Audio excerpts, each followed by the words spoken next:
What's up, guys? How's it going?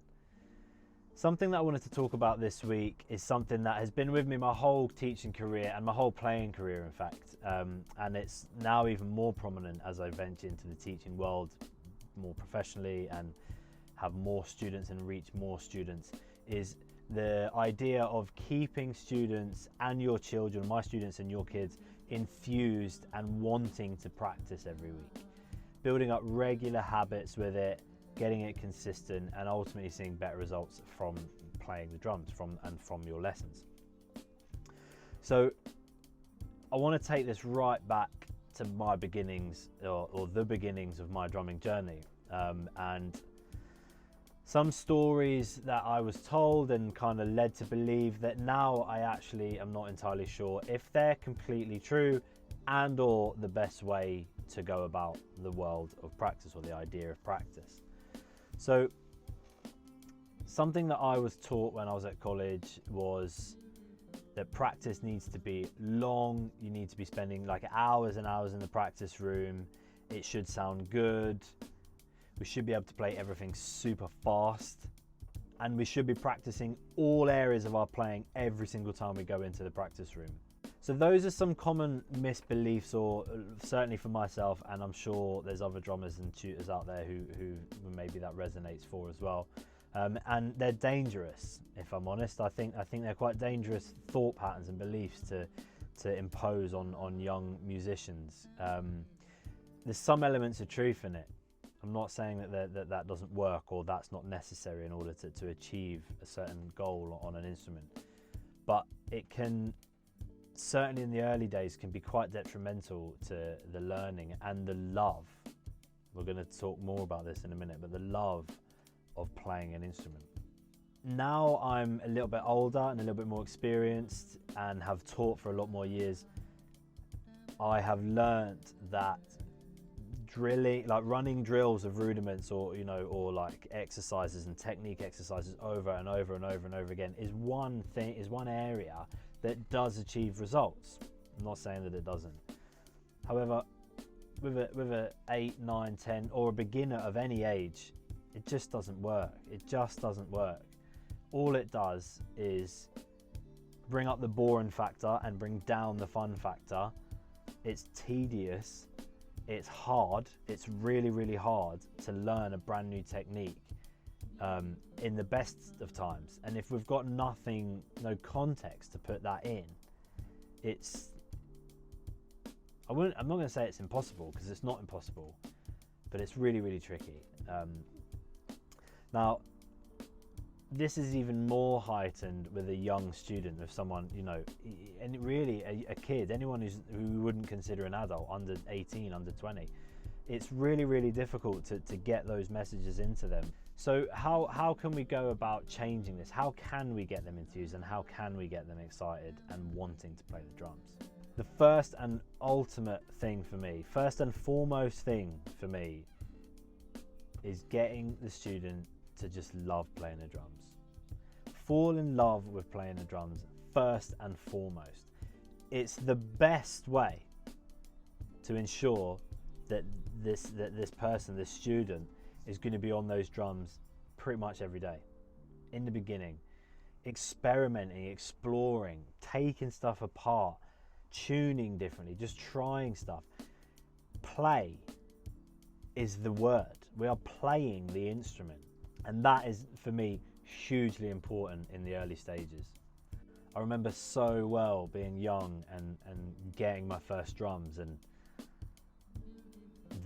even just loving the smell of it and how they looked, and they were old and probably not even that good, but I just loved it, and figuring out how all the little bits worked and how the sound would change if I changed one thing or I moved something about. And man, those times were so beautiful, and I remember them so well, and I want to try and impart that, or give the opportunity of those times to my students. It's a golden time that you're only going to get once, and if it's filled with this pressure of needing to be something or be at a certain level in a certain amount of time, it's just not the same thing. And I think it's super important to nurture that and make sure that each beginner of any age gets that time, gets the opportunity to fall in love with the instrument, and gets the chance to learn about it through expression and through creativity and through just trying stuff and learning different bits and bobs. And what a beautiful gift to give a young person, man. Like, to give them the chance and that opportunity to truly create and express in that environment is completely priceless. So I urge you, tutors, myself, I'm talking to myself as well, and parents, let that happen. Give that to those young players, and you know, I'm sure the rewards will be massive for them and for you. You know, it's a pretty rewarding thing teaching anyway, but setting that environment up for people to learn in is really, really cool. So aside from having all of the sort of the free running, the free floating, like creativity going on in the practice room, there's also some things we can put in place to start to build more of a framework around it, so it's not just completely random. Using a practice diary. I feel like a bit of a broken record with that one, but I say it all the time. Log your practice, even if it is just playing. Something that I've started doing with my students this year is breaking their practice into small, manageable chunks. I'm not just saying to them, I'd like you to practice for 2 hours this week and leave it up to them how they break that down. I want to try and help them and make it a little bit more manageable for them. So I'm asking my students to do 3 20-minute sessions, or 5 10-minute sessions, or whatever it is, however it works out over the week. If they want to practice for more than that, then that's great. I'm not going to stop that, of course not. But what I ask of them for the practice that I require or would like them to do, I break it down into chunks. With the real beginners, we're starting with 2 10-minute sessions. That's it. And the reason that I'm doing this, the reason I'm putting it into chunks like this, is it A, makes it not overwhelming or daunting. B, starts to build up the habit of practicing regularly. And C, starts to make them feel better about what they're doing. And it can just feel really overwhelming trying to cram in so many different things and so many different ideas into that time. If it's broken down into small, manageable chunks, I'm starting to see results with my students that it makes it so much more beneficial to them, and they want to do it.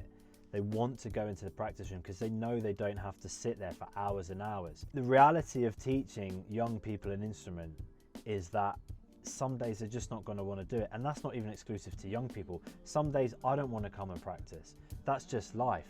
That's just what happens. We can't always be on it 100% all the time. It just doesn't work like that.